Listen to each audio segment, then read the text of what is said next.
গত 15 বছরের বাংলাদেশে যার পরিবারে একজন পুলিশ ক্যাডার আছে সে সমস্ত বিপদ আপদ থেকে মুক্ত। তাকে কেউ গুম করবে না, খুন করবে না, ক্রস ফায়ার দিবে না। যদি কারো পরিবারে একজন অ্যাডমিন ক্যাডার থাকে, ট্যাক্স ক্যাডার থাকে, তাহলে তার সাথে এই ব্যাপারগুলো ঘটবে না। একটা জিডি যদি আপনি থানায় করতে চান, আপনার কোনো ক্যাডারে আত্মীয় স্বজন না থাকলে আপনি একটা জিডি পর্যন্ত করতে পারবেন না। সো এবার নতুন লড়াইটা হলো, আপনি যেই দলের হন, এমনকি যদি আওয়ামী লীগের সমর্থক হন, আপনার সাথে যদি অন্যায় হয়, আপনি কোনো রাজনৈতিক পরিচয়ে থানায় গিয়ে মামলা করতে পারেন, যদি জিডি করতে পারেন। আপনি যদি BCS, admin, police, tax, customs হয়ে এক পয়সা হারাম খেতে না পারেন, আমি লিখে দেই, তাহলে পরবর্তীতে আর বিসিএস কেউ পরীক্ষায় দিতে চাবে না। কারণ এত পয়সা লাইফ তো সে লিড করতে পারবে না। যেই বেতন 45,000 টাকা, কিন্তু ঘড়িটার দাম তার 90,000 টাকা, তারা যদি দুদক দিয়ে ধরে এই ঘড়ি পাইছে কই, তাহলে তো সেই ঘড়ি কিনবে না এবং এই লাইফ লিড করবে না।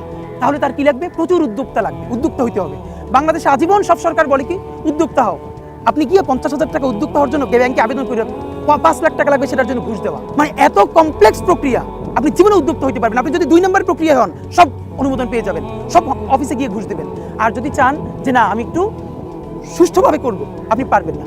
আমার লড়াইটা হলো অন্তত 5,000 তরুণকে, যারা অনার্স পড়ুয়া, ঢাকা বিশ্ববিদ্যালয় থেকে শুরু করে এখানে যত প্রাইভেট বিশ্ববিদ্যালয় আছে, এদেরকে স্কিল বেসড ট্রেনিং করবো। ইতিমধ্যে আমি অন্তত 10টা ইনস্টিটিউটের সাথে কথা বলেছি, তারা বলেছে তারা আমাকে এটা সাপোর্ট করবে।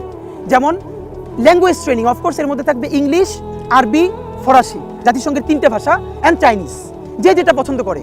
চায়না একটা বড় মার্কেট আমাদের হতে পারে, পুরো ইউরোপে একটা বড় মার্কেট